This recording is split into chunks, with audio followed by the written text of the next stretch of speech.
નમસ્કાર વિદ્યાર્થી મિત્રો, કેમ છો? મજામાં? હવે આ નવા 5th સેમેસ્ટરમાં આપનું હાર્દિક સ્વાગત છે. મારું નામ છે હર્ષદ ભાકર અને આજે આપણે જોવાના છે ઇન્ટ્રોડક્શન ઓફ વાયરિંગ એસ્ટિમેશન. સબ્જેક્ટનું નામ છે wiring estimation costing and contracting, WECC. આનો સબ્જેક્ટ કોડ છે 3350901. બરાબર છે. ઇલેક્ટ્રિકલ 5th સેમમાં ફર્સ્ટ સબ્જેક્ટ. બરાબર છે. હવે 3350901 એટલે ડિપ્લોમા પ્રોગ્રામ છે, ઇલેક્ટ્રિકલમાં ઓફર થાય છે. હવે આ સબ્જેક્ટ કઈ રીતે મહત્ત્વનો છે, આનું સિગ્નિફિકન્સ જોઈએ તો આ સબ્જેક્ટ ઘણી બધી રીતે મહત્ત્વનું કરે છે કે આપણે જનરેશન જોયું, પાવર પ્લાન્ટ જોયા, એનર્જી ટ્રાન્સમિશન જોયું. હવેનો મહત્ત્વનો પાર્ટ કન્ઝ્યુમર પાર્ટ, કે ઇલેક્ટ્રિકલ એનર્જી ક્યાં કન્ઝ્યુમ થશે, એ પાર્ટ જોવાનું હોય તો ડિસ્ટ્રીબ્યુશન ઓફ ઇલેક્ટ્રિકલ એનર્જીને ડિસ્ટ્રીબ્યુટ કરવી. આ એનર્જી ડિસ્ટ્રીબ્યુશન થશે. બરાબર છે. આ એનર્જીનું ડિસ્ટ્રીબ્યુશન જ્યારે પણ કરવું હોય, યુટિલિટીઝ કન્ઝ્યુમરને પુગાડવી હોય, electrical diploma holder have to work as a technician, supervisor, planning, installation and testing of various electrical wiring installation. બરાબર છે. ડિપ્લોમાના કોઈપણ સ્ટુડન્ટને એઝ એ ટેકનિશિયન અથવા એઝ એ સુપરવાઇઝર તરીકે ક્યાં કામ કરવું પડશે? તો કે પ્લાનિંગમાં કામ કરવું પડશે, ઇન્સ્ટોલેશનમાં કામ કરવું પડશે. અલગ અલગ ઇલેક્ટ્રિકલ વાયરિંગના ઇન્સ્ટોલેશન ક્યાં? તો કે residential, commercial, industrial electrification processes. અલગ અલગ વાયરિંગ સ્કીમ હશે according to requirement, according to nature of the load. બરાબર છે. According to the nature of the load અલગ અલગ વાયરિંગ સ્કીમ હશે. એમાં as a technician, as a residential supervisor તમારે કામ કરવું પડે તો ત્યારે આપણે જરૂર પડશે. They should be able to prepare costing and એસ્ટિમેટ્સ for this schemes and with a through understanding of method and procedure for estimating, tendering, નવો ટર્મ છે ટેન્ડરિંગ, કોન્ટ્રાક્ટિંગ ઇઝ ડિઝાયર્ડ. હવે એઝ એ ટેકનિશિયન ઇલેક્ટ્રિકલ કોન્ટ્રાક્ટરનું તમને licence મળે છે. બરાબર છે. WECC એ subject ત્યારે કામમાં આવશે કે કેબલનો કયો ભાવ રાખવો, હોલ્ડરનો કયો ભાવ રાખવો, ક્યાં કોન્ટ્રાક્ટ કેટલા, ટેન્ડરનું કેવું કઈ પ્રાઇસનું ભરવું, એ બધું આ સબ્જેક્ટમાં એના ટર્મ્સ, થોડાક આઈ રૂલ્સ, એ બધું કામમાં આવશે. બરાબર છે. Knowledge of I rules for the different types of electrical installation. I rules અલગ અલગ ટાઈપના ઇલેક્ટ્રિકલ ઇન્સ્ટોલેશન હોય એના માટેના I rule. There planning consideration equipments the student with the capability of plan. હવે અલગ અલગ પ્લાન હોય, ઇન્ડસ્ટ્રીયલ પ્લાન હોય, સબસ્ટેશન હોય, ડિસ્ટ્રીબ્યુશન પ્લાન હોય, તો એના અલગ અલગ પ્લાન કઈ રીતે છે, એ પ્લાનિંગના કન્સિડરેશન કઈ રીતે છે, એને અંડર એન્વાયરમેન્ટલ ઓબ્જેક્ટ કેવા છે, તો એના કન્સિડરેશન, એની કેપેબિલિટી, એની વર્ક એફિશિયન્સી, ઇન્સ્ટોલેશનના પ્રોજેક્ટ, એના વિશેની ટોટલી માહિતી. બરાબર છે. Essential efforts are made in this course to develop above skills in the students. આ બધાની રિક્વાયરમેન્ટ આપણે ડિપ્લોમા ઇલેક્ટ્રિકલમાં છે. બરાબર છે. તો આપણે એઝ એ ઇલેક્ટ્રિકલ એન્જિનિયર, પછી as a businessman, as a innovation centre, તમારે કંઈ પણ કોન્ટ્રાક્ટર થવું હોય, ઇલેક્ટ્રિકલ બિઝનેસમેન, તો પણ તમે તમારી ફોર્મ સ્ટાર્ટ કરી શકો છો with the knowledge of I rules and with proper guidance and certificate. Government બધા કામ પોતાની જાતે ન કરે, ઘણા કામ કોન્ટ્રાક્ટિંગમાં પણ આપે છે. તો કોન્ટ્રાક્ટિંગમાં આવા કામ થતા હોય ત્યાં તમે તમારા ટેન્ડર ભરી શકો છો. તમારું કોન્ટ્રાક્ટિંગ અથવા કોઈ ફર્મની અંડરમાં તમે એઝ એ સુપરવાઇઝર ઓર ટેકનિશિયન તમારું લાઇસન્સ આપીને તમે કામ કરી શકો છો. મોટી મોટી ફર્મ્સ છે, L&T છે, સ્નાઇડર છે, સ્વિચગેટ છે, ABB છે, એ પોતાના ટર્મ્સ એન્ડ કન્ડિશન રાખતા હોય, એની પાસે પોતાનું લાઇસન્સ તો હોય, પ્લસ ઇલેક્ટ્રિકલ સુપરવાઇઝરનું લાઇસન્સ પણ હોય. ત્યાં પણ તમારા લાઇસન્સની જરૂર પડે છે. બરાબર છે. તો આ હતો ડિગ્રી અને રેશનલ ઓફ ધીસ સબ્જેક્ટ. બરાબર છે. List of competency. હવે આગળ શું કરશો તમે? બરાબર છે. કઈ પ્રોસિજર કરવાની છે? તો કે carry out wiring estimation and costing and contract of various types of installation, કે અલગ અલગ ટાઈપના ઇન્સ્ટોલેશન હોય છે. તો એમાંથી કે શું કરશું ઇન્સ્ટોલેશનનું? એ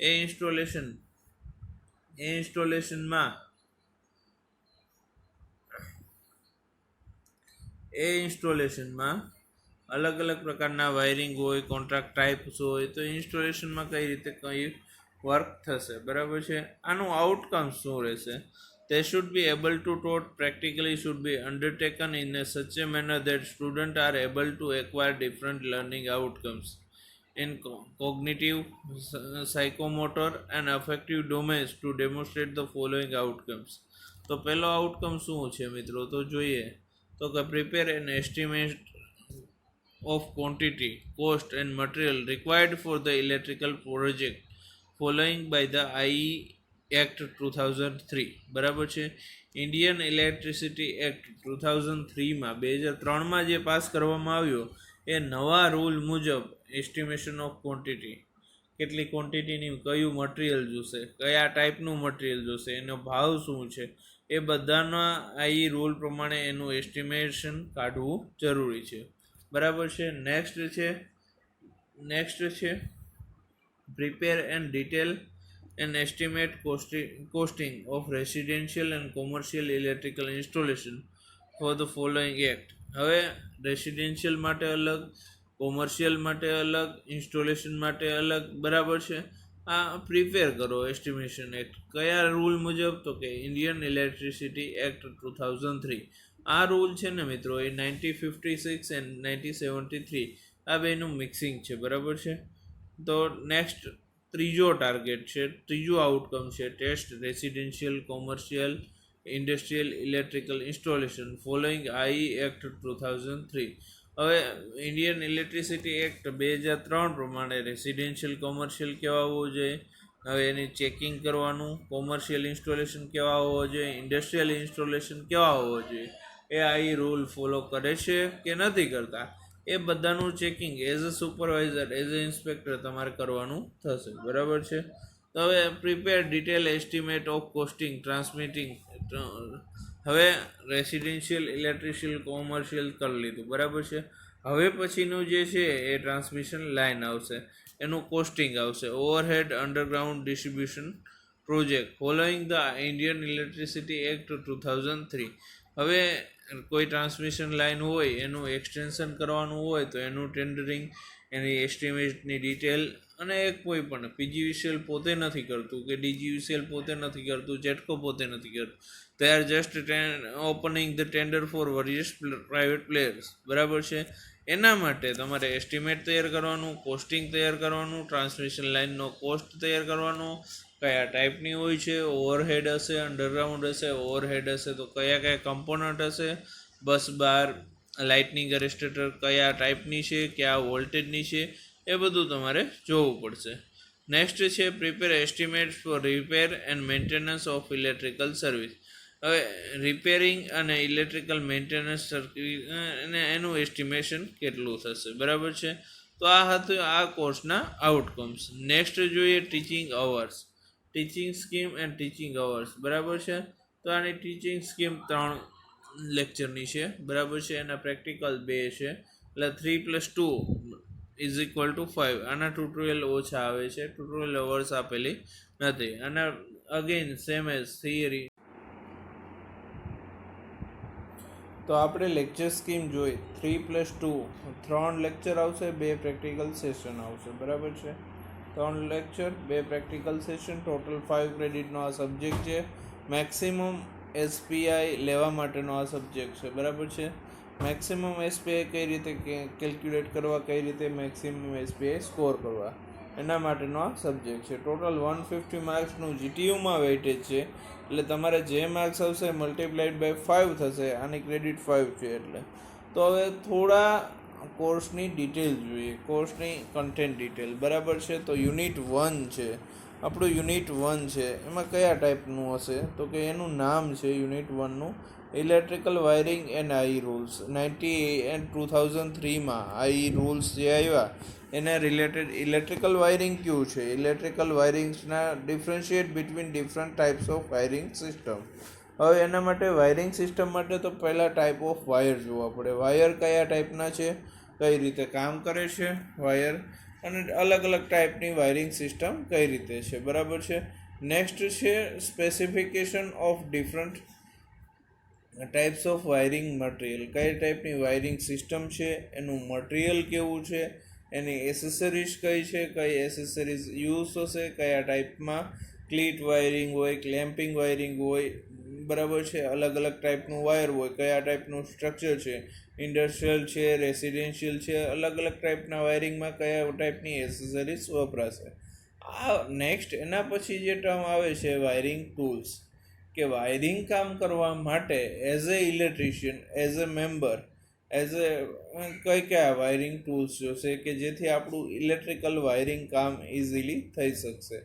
એના પછી આવે છે વાયરિંગ સર્કિટ, તો કે વાયરિંગમાં કયા કયા પ્રકારની સર્કિટ આપણે યુઝ કરશું, બરાબર છે. તો આ હતું ચેપ્ટર 1. આમાં પેનલ વાયરિંગ આવે છે, કે domestic and industrial panel wiring. હવે આપણે બે પ્રકારની પેનલ યુઝ કરીએ છીએ, રેસિડેન્શિયલ એન્ડ ઇન્ડસ્ટ્રીયલ, બરાબર છે. તો રેસિડેન્શિયલમાં અને ઇન્ડસ્ટ્રીયલમાં કયા પ્રકારની પેનલ્સ આવશે, પેનલનું વાયરિંગ શું છે, એમસીસીબી હશે, એમસીબી હશે, કે કયા પ્રકારની પેનલનો યુઝ થશે, બરાબર છે. જેવી રિક્વાયરમેન્ટ થશે એવો યુઝ થશે, બરાબર છે. તો આ હતું different types of domestic and industrial panel. હવે એના પછીનું મોસ્ટ મહત્ત્વનું once again I rules for wiring. હવે અત્યારે આઈ રૂલ્સ ગમે તે સ્ટડી કરશું એક્ઝામમાં, આઈ રૂલ્સ આવશે જ. આઈ રૂલ્સ કોઈ પણ ચેપ્ટર જશું વાયરિંગ માટે, પહેલું જ ચેપ્ટર છે વાયરિંગ. તો ઇન્ડિયન ઇલેક્ટ્રિસિટી એક્ટમાં wiring rules 1956, 1973 and after 2003 amendment act કયો આવેલો છે એની હું તમને પીડીએફ મોકલી દઈશ. પીડીએફમાં સમ ઇમ્પોર્ટન્ટ રૂલ્સ છે, એ પીડીએફ તમે જોજો એટલે તમને મજા આવશે. અને પછી આપણે ધીમે ધીમે 1 by 1 act with the amendment, કે વાયરિંગમાં કયા પ્રકારના રૂલ છે, ઇન્ડિયામાં કયા પ્રકારના પ્રોવિઝન્સ છે, કઈ રીતે તમે વાયરિંગ કરી શકો, કઈ રીતે તમારું વાયરિંગ નેશનલાઇઝ થશે, કયા ઇન્ટરનેશનલ સ્ટાન્ડર્ડ છે, બરાબર છે, અને કયા ઇન્ડિયન સ્ટાન્ડર્ડ છે, કઈ ફ્રીક્વન્સી રાખે, એવું કેટલા વોલ્ટેજની લિમિટ છે, વાયોલેશનની લિમિટ છે, પેનલ્ટી ફેક્ટર કયું છે, તો વાયરિંગમાં સ્પેસ રિક્વાયરમેન્ટ કેટલી છે, હાઇટ રિક્વાયરમેન્ટ કેટલી છે, બરાબર છે. તો આ વાયરિંગના રૂલ્સ છે, બરાબર છે. હવે આ એ રૂલ્સને એક્સપ્લેન કરવાના છે. નેક્સ્ટ છે એના પછીનું સેકન્ડ ચેપ્ટર. આ પહેલા ચેપ્ટરમાં મિત્રો વાયરિંગના રૂલ્સ કયા કયા છે, ડિફરન્ટ મેથડના વાયરિંગ કયા છે એ આપણે જોયું. હવે નેક્સ્ટ એના પછીનું ચેપ્ટર છે એસ્ટિમેટિંગ, કોસ્ટિંગ એન્ડ કોન્ટ્રાક્ટિંગ, ECC. જે પહેલું જ ભાગ હતો એ વાયરિંગનો હતો. પછી આને કોમ્બિનેશન કર્યું છે કે કોઈ પણનું એસ્ટિમેટ કાઢવું મીન્સ કે એની પ્રીફાઇન્ડ વેલ્યુ, બરાબર છે, ટોટલ અમાઉન્ટ ઓફ સમ, કેટલા રૂપીઝ, કેટલા અમાઉન્ટ બજેટમાં તમે ક્લેરિફાઈ કરો છો, કેટલા પર્સન્ટેજમાં તમારું બજેટ ક્લેરિફાઈ થાય છે, બરાબર છે. હવે જોઈએ વાયરિંગ આ classify estimation and estimation tools. Estimation અને એસ્ટિમેશન ટૂલ કયા કયા છે. પહેલું જ છે estimation and estimation tools. Estimation એટલે કે એવી પ્રક્રિયા કે જેમાં તમે એસ્ટિમેટ કરો, ભવિષ્યમાં થનાર ખર્ચ વિશે તમે જાણો, બરાબર છે, એનું એસ્ટિમેશન કાઢો, ટોટલ ક્વોન્ટિટીઝ કેટલી યુઝ થાય છે, total number of tools, object કેટલા યુઝ થયા છે, એનો બજારનો ભાવ જાણો, બરાબર છે. એના ઉપરથી તમે આખા પ્રોજેક્ટની એસ્ટિમેશન પ્લસ એનો લેબર કોસ્ટ, એનો schedule of rates, any contingency, એના કેટલોગ્સ, એના પ્લગ. સપોઝ આપણે ઘરનું ઇલેક્ટ્રિકલ વાયરિંગ કરીએ છીએ તો એમાં પહેલાંથી સ્ટાર્ટિંગથી લઈ અને જ્યાં સુધી જરી પાડવો, બરાબર છે, દિવાલમાં કાણા પાડવા છે, દિવાલમાં ત્યાંથી મજૂરીથી લઈ અને ટીપટોપ કન્ડિશનમાં, વર્કિંગ કન્ડિશનમાં આવે ત્યાં સુધીનું ટોટલી એસ્ટિમેશન. મીન્સ કે પહેલાં તમે વાયરનું સિલેક્શન કરશો, દિવાલમાં ખાડા પાડશો, અથવા ક્લીટ વાયરિંગ, ક્લેમ્પ વાયરિંગ હશે તો ચાપડા બેસાડશો, બરાબર છે.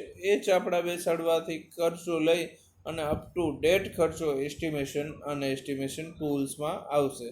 એમાં આપણે દરેક ખર્ચો લેવાનો છે, schedule of rates, labour cost, દરેક વસ્તુ લેવાની છે, બરાબર છે. નેક્સ્ટ છે આ વસ્તુનું એસ્ટિમેશન કરી લીધું, બરાબર છે. એસ્ટિમેશન કર્યા પછી નેક્સ્ટ શું આવશે, નેક્સ્ટ તો કે એનું એડમિશન, ઓકે, એનું પરચેસ પ્રોસિજર. આને પરચેસ કઈ રીતે કરશો તમે, બરાબર છે. આને પરચેસ કરશો તો પરચેસ કરો તો પરચેસની પ્રોસિજર શું છે, બરાબર છે. એને રેકોર્ડિંગ કઈ રીતે કરવું, બરાબર છે.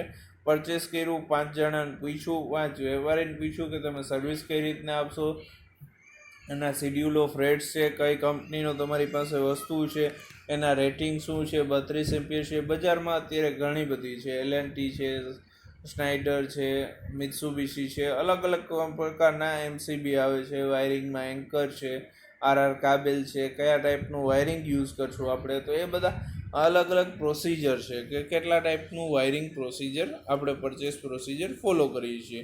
વી should not blindly follow any particular vendor. Okay, now next is quality and cost of material required. બરાબર છે, ક્વોલિટી અને કોસ્ટ ઓફ મટીરિયલ. કયા ટાઈપની ક્વોન્ટિટી, કોસ્ટ ઓફ મટીરિયલ, બરાબર છે, કેટલી ક્વોન્ટિટીમાં મટીરિયલ જોશે અને એનું મટીરિયલનું કોસ્ટ શું છે, બરાબર છે. નેક્સ્ટ છે explain types of contracts and contractors. કઈ રીતે કોન્ટ્રાક્ટમાં કામ થાય છે અને કોન્ટ્રાક્ટરનું કામ કઈ રીતનું હોય છે, બરાબર છે. Next purchase system, purchase inquiry, selection and appropriate, purchase mode and comparative statement and purchase order and payment of bills. હવે પરચેસની સિસ્ટમ કઈ રીતની છે, બરાબર છે. પરચેસની ઇન્ક્વાયરી તમે એઝ એ ટ્રેડર કરો, એઝ એ અનનોન ફીડર કરો, એઝ એ અનનોન ગ્રાહક કરો કે એઝ એ એન્જિનિયર કરો, બરાબર છે. એની ઇન્ક્વાયરી તમે કઈ રીતે સેટ કરો છો. પછી છે selection of appropriate purchase model. Purchase mode કેવું છે, તમે ડાયરેક્ટ લાઈવ કરો છો કે ટેલિફોન કન્ફર્મેશન આપો છો, મેઇલ કરો છો. દરેક વસ્તુનું મિત્રો ખાસ ધ્યાન રાખજો. ઇન્ડસ્ટ્રીમાં જાઓ એટલે નોટ રાખજો. નોટ રાખજો મીન્સ તમે એક પણ વસ્તુ ખરીદી હોય એનું મેઇલમાં કન્વર્ઝેશન હોવું જોઈએ, બરાબર છે. નેક્સ્ટ છે કમ્પ્રિહેન્સિવ કમ્પેરેટિવ સ્ટેટમેન્ટ. સપોઝ તમે 5 કંપની પાસે ઇન્ક્વાયરી કરી છે તો 5 કંપની પાસે અલગ અલગ રેટિંગના અલગ અલગ ભાવ છે, પરંતુ કોઈ એક પ્રોડક્ટનો કમ્પેરેટિવ ભાવ કેટલો સસ્તો પડે છે, એની પાસે કેટલી ક્વોન્ટિટી અવેલેબલ છે, કેટલી ટાઈમ સુધી ડિસ્પેચ કરશે અને તમે એને કયા ટાઈમે યુઝ કરશો, બરાબર છે. અને તમારી રિક્વાયરમેન્ટ ઇમિડિયેટ છે કે લેટર ઓન તમને પેમેન્ટ કરશે ચાલશે, બરાબર છે. તો આ રિક્વાયરમેન્ટ બેઝ ઉપર પરચેસ ઓર્ડર તમે ફાઇનલ કરો. પરચેસ ઓર્ડર ફાઇનલ કરશો, બરાબર છે. તો પછી પેમેન્ટ એને 50% એડવાન્સ આપો છો, 50% એડવાન્સ નથી આપતા તો તમે કઈ રીતે આપશો, બરાબર છે. 50% after full delivery you will pay full payment, or after service or installation you will pay some money, or after application you can pay, બરાબર છે. આ પેમેન્ટ ઓફ બિલ અને એના કોન્ટ્રાક્ટિંગ ટર્મ્સ હોય છે એ જે તમે એઝ એ એન્જિનિયર નક્કી કરી શકો છો, બરાબર છે. નેક્સ્ટ છે ટાઈપ્સ ઓફ કોન્ટ્રાક્ટ સિસ્ટમ. ઇલેક્ટ્રિકલની કોન્ટ્રાક્ટ સિસ્ટમ કઈ રીતની હોય છે, તો કે એમાં 2 પ્રકાર છે, એક ઇન્સ્ટોલેશન હોય છે અને બીજું મેન્ટેનન્સ કોન્ટ્રાક્ટ હોય છે. જો તમે કોઈનો ઇન્સ્ટોલેશન એન્ડ મેન્ટેનન્સ કોન્ટ્રાક્ટ રાખો છો તો દર વર્ષે તમારે મેન્ટેનન્સ પેટે થોડું અમાઉન્ટ આવશે, ઇન્સ્ટોલેશન પેટે થોડી અમાઉન્ટ આવશે, અથવા થોડાક કોન્ટ્રાક્ટ ઓનલાઈન ખાલી ઇન્સ્ટોલેશનના હોય છે. ઇન્સ્ટોલેશનના કોન્ટ્રાક્ટમાં શું હોય, તમારે એસ્ટિમેટ કાઢી દેવાનું, ઇન્સ્ટોલેશન કરી દેવાનું, ટીપટોપ કન્ડિશનમાં વર્કિંગ કન્ડિશનમાં મૂકી દેવાનું, પછી તમને જ્યારે કોલ આવે ત્યારે જ મેન્ટેનન્સમાં જવાનું. હવે નેક્સ્ટ કોન્ટ્રાક્ટ કેવો હોય છે કે વાયા કોન્ટ્રાક્ટ થતો હોય. સપોઝ કોઈ એક મોટો કોન્ટ્રાક્ટ લેવાઈ ગયો, બરાબર છે, બિલ્ડિંગ ઇન્ફ્રાસ્ટ્રક્ચર ઊભું કરવાનું, એમાંથી તમને પેટા કોન્ટ્રાક્ટ આવે કે આ બિલ્ડિંગની વાયરિંગમાં કામ આવું છે, વાયરિંગમાં સ્ટ્રક્ચર ડિઝાઇન આવી છે, આમાં ટ્રાન્સમિશન લાઇન આ કન્ડિશનમાં છે, બરાબર છે. તો આ ટ્રાન્સમિશન લાઇનમાં આ રીતે તમારે વર્ક કરવાનું, તો એના પેટા કોન્ટ્રાક્ટમાં આવે. પેટા કોન્ટ્રાક્ટમાં ટ્રાન્સમિશન લાઇનમાં 2 પ્રકાર આવે, એક પેનલ ડિવિઝન અને વાયરિંગ ડિવિઝન. વાયરિંગ ડિવિઝનમાં 2 પ્રકાર આવે, ઇલેક્ટ્રિકલ વાયરિંગ, પાવર વાયરિંગ. ઇલેક્ટ્રિકલમાં lighting sub circuit, fan and light, okay. અને પાવર વાયરિંગમાં 15 એમ્પિયરથી અબોવ પ્લગ જેટલા હોય એ પાવર વાયરિંગમાં આવશે. આ બધું ઇન્સ્ટોલેશન કરવામાં કયા ટાઈપના કોન્ટ્રાક્ટ યુઝ થાય છે, કયા પ્રકારની ટેન્ડરિંગ સિસ્ટમ છે, પ્રોસિજર છે, સિમ્પલ ટેન્ડર છે, બરાબર છે. તો આ બધું અર્નેસ્ટ મની રિક્વાયર્ડ ડિપોઝિટ. હવે મનીની ડિપોઝિટ કેટલી કરવી, મેં તમને કીધું હતું, સિક્યોરિટી ડિપોઝિટ કેટલી કરવી, અને શિડ્યુલ ઓફ રેટ્સ, SOR જે સ્ટેટમેન્ટ કહે ને પરચેસ ટાઈમે એ રાખવાનું, એને SOR કહે છે, બરાબર છે. તો આ હતું સેકન્ડ ચેપ્ટરમાં procedure of billing. For executed work. આપણે કોઈ પણ કામ કર્યું એમાં બિલિંગની સાયકલ કઈ રીતે હતી, બિલિંગની પ્રોસિજર કઈ રીતે હતી, એ પ્રોસિજરને સમજવા માટે એની પ્રોસિજર કઈ રીતે એક્ઝિક્યુટ કરી અને શિડ્યુલ ઓફ રેટ્સમાં એના રિપોર્ટ બનાવીને સબમિટ કઈ રીતે કર્યા, બરાબર છે. As a table, as a report તમે કરી શકો છો, બરાબર છે. હવે નેક્સ્ટ ચેપ્ટર છે યુનિટ 3, કમિશ estimating, costing and of domestic and industrial wiring. Domestic અને ઇન્ડસ્ટ્રીયલ વાયરિંગ માટે પ્રિવિયસલી આપણે જોયું હતું એસ્ટિમેટિંગ શું છે, કોસ્ટિંગ શું છે ડોમેસ્ટિક અને ઇન્ડસ્ટ્રીયલ વાયરિંગ માટે. અહીંયા આપણે જોઈશું prepare layout and wiring diagram of A domestic wiring. હવે ડોમેસ્ટિક વાયરિંગમાં લેઆઉટ શું છે, એની જરૂરિયાત શું છે, લેઆઉટ મુજબ ઇલેક્ટ્રિશિયન કામ કરી શકે કે નહીં, ટેકનિશિયનને કામ થશે કે નહીં, તમારે લેઆઉટની જરૂર શું છે, બરાબર છે. ડોમેસ્ટિક વાયરિંગમાં તો લેઆઉટ બનાવવા માટે પહેલાં શેની જરૂર પડે, તો પહેલાં તમારે લોડ કેલ્ક્યુલેશનની જરૂર પડે મિત્રો. લોડ કેલ્ક્યુલેશનની જરૂર પડશે તો લોડ કઈ રીતે કેલ્ક્યુલેટ કરવું, કેટલા 3 BHK છે, 2 BHK છે કે એપાર્ટમેન્ટ હાઉસીસ છે, એક ફ્લોર ઉપર કેટલા મકાન છે, એના લોડ કેલ્ક્યુલેશન કરવા અને અરાઉન્ડ એ રિઝર્વ કન્ડિશનમાં ±20% રાખીએ, બરાબર છે. પછીનો ટાઈમ છે કેબલ સિલેક્શનનો છે. કયા ટાઈપનો કેબલ આપણે યુઝ કરવો, કયા ટાઈપનો કેબલથી આપણને ફાયદો થશે ઇકોનોમિકલી એઝ વેલ એઝ ઓપરેશનલી, બરાબર છે. અને આપણું બજેટ શું છે, બરાબર છે. નેક્સ્ટ છે અર્થિંગ. અર્થિંગ કયા ટાઈપનું અર્થિંગ વાપરવું, પાઇપ અર્થિંગ, બજેટ અર્થિંગ, બરાબર છે. પીટ અર્થિંગ, કોલસા નાખીને વાપરવું, કોપર નાખીને વાપરવું, હાર્ડ અર્થિંગ, સોલિડ અર્થિંગ, બરાબર છે. તો અર્થિંગ કઈ રીતે કરવું, અર્થિંગ માટેની પીટ ક્યાં ડ્રો કરવી, બરાબર છે. તો આ હતું અર્થિંગ, બરાબર છે. નેક્સ્ટ એના પછીનું જે આવે છે એ બહુ સિક્યુરિટી પર્પઝ માટે મહત્ત્વનું છે, જે છે સિલેક્શન ઓફ સ્વિચ ગિયર. તમારા ઘરમાં MCB સ્વિચ ગિયર કેનું સિલેક્શન કઈ રીતે કરશો, બરાબર છે.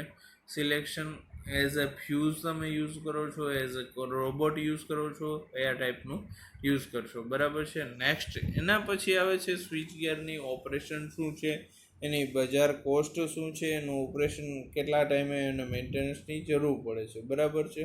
તો આ છે સિલેક્શન ઓફ સ્વિચ ગિયર. પછી આ બધું ડોમેસ્ટિક વાયરિંગમાં એસ્ટિમેટિંગ, કોસ્ટિંગ અને ઇન્ડસ્ટ્રીયલ વાયરિંગમાં ઓવરઓલ કોસ્ટિંગ કેટલું થયું છે, ઓવરઓલ એસ્ટિમેટિંગ કેટલું થયું છે, એના વિશેની ડિસ્કશન આવશે, બરાબર છે. આના એક્ઝામ્પલ પણ આવશે, એક્ઝામ્પલ આપણે ગણવાના છે, કોઈ પણ એક્ઝામ્પલ ઘરે ગણવાનો છે, બરાબર છે. એના પછી આવે છે prepare layout of wiring four industrial wiring. ઇન્ડસ્ટ્રીમાં તમારી રિક્વાયરમેન્ટ શું છે, ઘરમાં રિક્વાયરમેન્ટ સિમ્પલ હોય, ફ્રીજ, રેફ્રિજરેટર, એસી, વોશિંગ મશીન. હવે ઇન્ડસ્ટ્રીમાં તમારી રિક્વાયરમેન્ટ કે છે કે કેટલા HP મોટર છે, કેટલા HP ડ્રોવર છે, બ્લોઅર છે, કયા મશીન ટૂલ યુઝ થશે, કેટલું સક્શન કરશે, કેટલું એક્ઝોસ્ટ કરશે. તો ડોમેસ્ટિક વાયરિંગ હશે, ત્યાં જ ઇન્સ્ટોલેશન ઇન્ડસ્ટ્રીયલ વાયરિંગ આવશે. લોડને કેલ્ક્યુલેટ કરવું, કયા કેબલનું સિલેક્શન કરવું, એનો વાયરિંગ લેઆઉટ, એને અર્થિંગ, એપ્લિકેશન અર્થિંગ અથવા સિસ્ટમ અર્થિંગ રાખવું, કયા ટાઈપનો સ્વિચ ગિયર. અહીંયા ઇન્ડસ્ટ્રીયલ વાયરિંગમાં મહત્ત્વનું આવે છે સિલેક્શન ઓફ સ્વિચ ગિયર, જ્યાં તમે પેનલ જ યુઝ કરો છો અને સ્વિચ ગિયર કયા ટાઈપનું પર્ટિક્યુલર સિંગલ એપ્લિકેશન માટે યુઝ કરવાનું હિતાવહ છે, બરાબર છે. અને એનું ઓવરઓલ કોસ્ટિંગ અને એસ્ટિમેશન, બરાબર છે. તો આ હતું 3rd ચેપ્ટર, બરાબર. પ્રિપેર લેઆઉટ અને લેઆઉટમાં કયા પ્રકારનું વાયરિંગ ડાયાગ્રામ જોઈએ છે, કે ઇન્ડસ્ટ્રીયલ લેઆઉટ જોઈએ છે કે ઇલેક્ટ્રિકલ આર્કિટેક્ટ માટે જોઈએ છે, એ લેઆઉટ કન્સિડર કરશું, બરાબર છે. એના પછીનું જે નેક્સ્ટ ચેપ્ટર છે એનું નામ છે estimation of overhead transmission line. હવે તમે ઘરનું વાયરિંગ કરી દીધું, ડિસ્ટ્રીબ્યુશન કરી દીધું, એનું કોસ્ટિંગ કરી દીધું, ઇન્ડસ્ટ્રીયલ વાયરિંગ કરી દીધું. હવે ઘરથી બહાર નીકળવાનું છે. ઘરેથી બહાર મીન્સ કે તમારી સાથે જે ટ્રાન્સમિશન લાઇન છે એનું કોસ્ટિંગ, એના સ્કેચ, લેઆઉટ, એના ટ્રાન્સમિશન લાઇન અને એના સ્પેસિફિકેશન તમારે જ કહેવાના છે, ભણાવવાના છે, બરાબર છે. હવે એના સ્પેસિફિકેશન તમે ભણાવો તો prepare plan four transmission line project, transmission લાઇનના કયા પ્રોજેક્ટ આવે છે, એનો પ્લાન શું છે, ક્યારે એક્ઝિક્યુટ કરવું, ટ્રાન્સમિશન લાઇન કયા પ્રકારની છે, એના ફેક્ટર કયા છે, governing the height of the pole, હવે એના આ રૂલ્સ શું કહે છે, બરાબર છે. ટ્રાન્સમિશન લાઇન અત્યારે કયા પ્રકારની આવે છે, શોર્ટ, મીડિયમ, લોંગ, એના પેરામીટર કયા છે, બરાબર છે, કયા પેરામીટર કન્સિડર કરવા, એના લાઇન સપોર્ટ કયા છે, સ્ટીલનું નેટવર્ક નાખવું, factors governing the height of the pole, કેટલા વોલ્ટેજ તમારે ટ્રાન્સમિટ કરવા છે, એટલે કેટલી પોલની હાઇટ જોશે, અલગ અલગ પોલની હાઇટ જોઈએ એ પ્રમાણે આઈ રૂલ આવે છે, આઈ રૂલ પ્રમાણે ટ્રાન્સમિશન લાઇનના ફેક્ટર્સ આવે છે, બરાબર છે. નેક્સ્ટ છે કંડક્ટર મટીરિયલ, કયા ટાઈપનું આપણે મટીરિયલ યુઝ કરવું, size of the conductor for overhead cable, હવે એની હાઇટ તો આપણે કન્સિડર કરી લીધી, પરંતુ કંડક્ટરની સાઇઝ, કંડક્ટરનું કયા પ્રકારનું મટીરિયલ એ આપણે જોવું પડશે, બરાબર છે.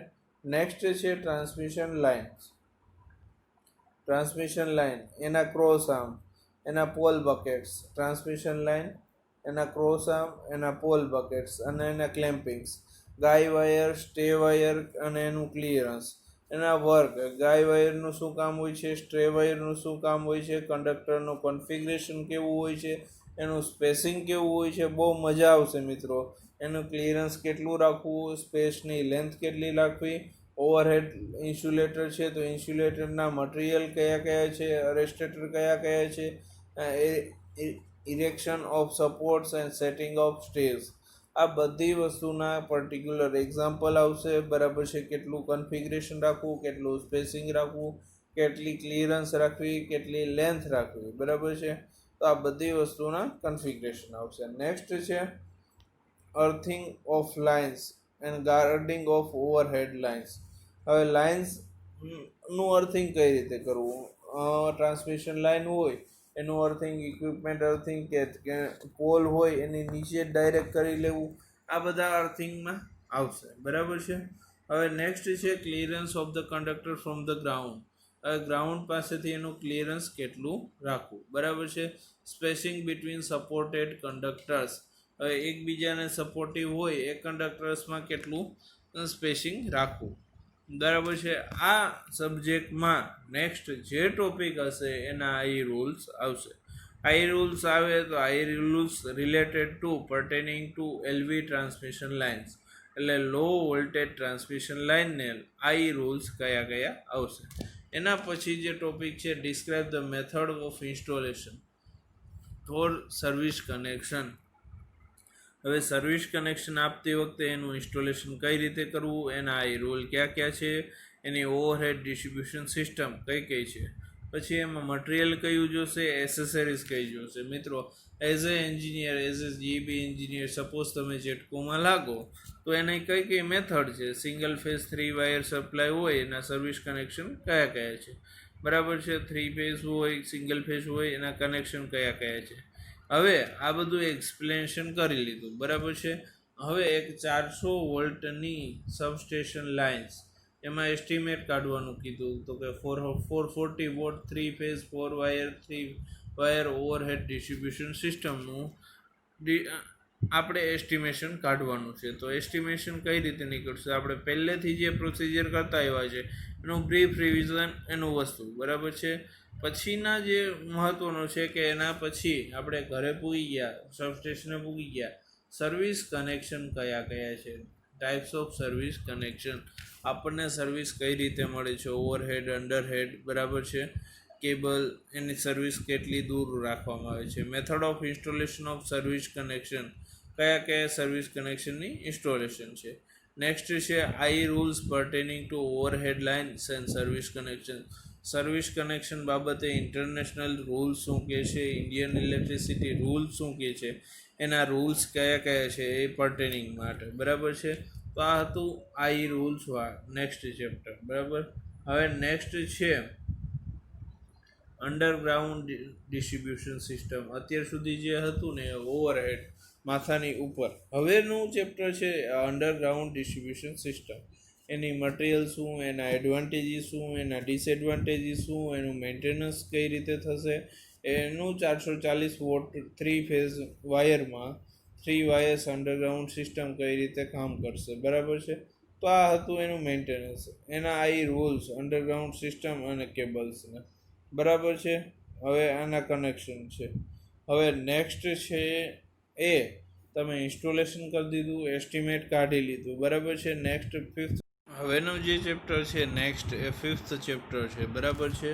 અહીંયા આપણે બધું ઇન્સ્ટોલેશન કરી લીધું. ઇન્સ્ટોલેશન કર્યા બાદ હવે estimation and costing of repairs and maintenance of electrical equipment, બરાબર છે, ડિવાઇસ. હવે મેન્ટેનન્સ કરવાનું આવે ત્યારે એક ઓપ્શન આવે છે તમારી પાસે રિપ્લેસમેન્ટનો. રિપ્લેસમેન્ટ કરવું હોય ઇલેક્ટ્રિકલ ઇન્સ્ટોલેશનનું, ઇલેક્ટ્રિકલ મેન્ટેનન્સ, તો એના માટે શું કરવું પડે તો કે survey for the cost of products and parts. Product કયા કયા છે, એની પાર્ટ કઈ કઈ છે, એને કોસ્ટ શું છે, એ બધાનો સર્વે તમારે કરવો પડે, બરાબર છે. તો જેમ કે પેલું છે DOL starter, direct online starter, for small motor, mono block pump, automatic electrical iron, table, ceiling fan, ICDP and ICTP switch. આ બધી સ્વિચનો ભાવ શું છે, એની માર્કેટ સર્વે કરવાનો છે. Preparation of detail drawing and work of the product. હવે આ બધું પ્રોડક્ટ કામ શું કરે છે, એનું ડિટેલમાં ડ્રોઈંગ કઈ રીતનું છે, બરાબર છે. આ બધું આપણે ફિફ્થ ચેપ્ટરમાં જોઈશું, બરાબર છે. નેક્સ્ટ છે material and cost required for the maintenance work. Maintenance work માટે કયા કયા મટીરિયલ જોશે, એની કોસ્ટ શું છે, બરાબર છે. Estimation of repairing cost and overall cost. આ ઓવરઓલ કોસ્ટમાં તમે જે ઇક્વિપમેન્ટ લેશો એના ટ્રાન્સપોર્ટેશન ચાર્જ અને તમારો લેબર કોસ્ટ પણ આવી જશે, તમારો સુપરવિઝન ચાર્જ પણ આવી જશે, બરાબર છે.